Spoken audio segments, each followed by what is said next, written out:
اس نے کیا کیا؟ اس نے اس جنگل کے سب سے اونچے درخت پر کہا میرے ساتھ اس درخت پر چڑھو۔ جب وہ اس درخت پر چڑھ گیا، اس کے ساتھ جو اس جنگل کا بلند ترین درخت تھا، اس نے اس جنگل پر بیٹھ کر اپنے دوست کو کہا کہ میں آج تمہیں تمہارے سارے سوالوں کا جواب دوں گا کہ میں کیوں اپنے بچوں کو ان جگہوں سے دور رہنے کے لیے کہتا ہوں، کیوں اپنے بچوں کو اس بات کے لیے کہتا ہوں کہ یہاں پر آپ نے نہیں بیٹھنا، یہاں پر نہیں جانا۔ آج میں تمہیں بتاتا ہوں اس کے پیچھے وجہ کیا ہے۔ جب اس نے جنگل کے سب سے اونچے درخت پر چڑھ کر اس کو بتانا شروع کیا، اس نے کہا اس کے مشرق میں دیکھو، اس کے مغرب میں دیکھو، اس کے شمال میں دیکھو، اس کے دائیں دیکھو، بائیں دیکھو۔ وہ شخص سر پکڑ کے بیٹھ گیا، وہ شخص پریشان ہو گیا کہ یہ کیا۔ جب وہ اونچائی پر اس کے ساتھ گیا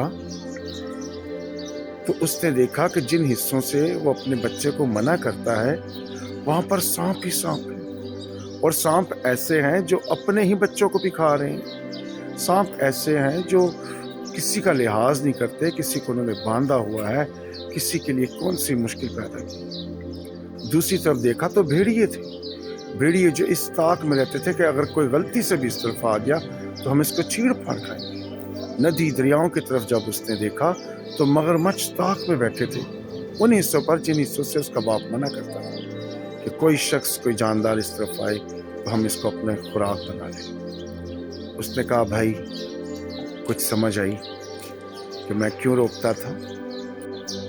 اس نے اس کو کہا بھائی اپنے بیٹے کو تو میں بہت سمجھاتا ہوں، مگر اس کو لگتا ہے کہ میں بے وقوف ہوں، میں ناسمجھ ہوں، میں بزدل ہوں، مجھے اس زمانے کی خبر نہیں۔ نہ جانے کتنی ہی دفعہ میں ان چیزوں کے راہ سے گزرا ہوں اور میں نے ان مشکلات کا سامنا کیا۔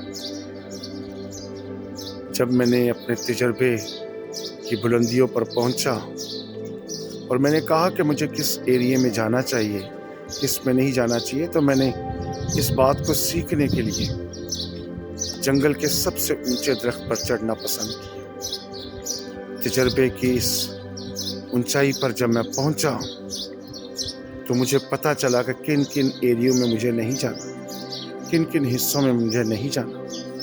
میں نے یہ سب کچھ تجربے سے سیکھا ہے، میں نے اس کے لیے کوشش کی ہے۔ میں نہیں چاہتا کہ میری اولاد ان پریشانیوں میں پڑے، ان مشکلات میں پڑے، اس لیے میں اس کو روکتا ہوں، ٹوکتا ہوں، اور میں اس کو اپنا سب سے بڑا دشمن لگتا ہوں۔ ہمارا خدا، ہمارا کلام بھی ہمیں روک ٹوک کرتا ہے۔ ایسی جگہوں سے، ایسے لوگوں سے ملاقات کرنے سے۔ وہ جنگل ہے، وہاں پر قانون ہے، کوئی دوسرے ایریے میں نہیں جاتا، جو دوسرے ایریے میں جاتا ہے وہ شکار ہو جاتا ہے۔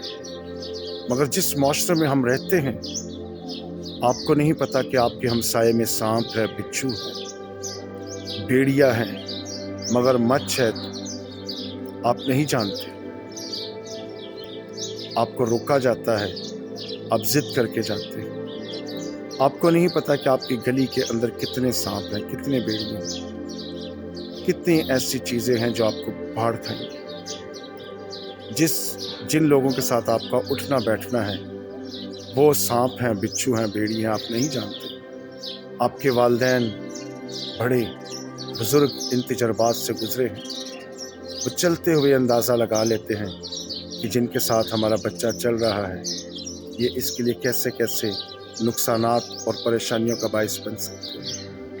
کوئی کسی کے بچے کو نشے تماشے میں لگا دیتا ہے، کوئی چوری چکاری میں، کوئی زنا کاری میں، جھوٹ میں، فریب میں، عیاریوں میں، نوسر بازی میں پلٹا دیتا ہے۔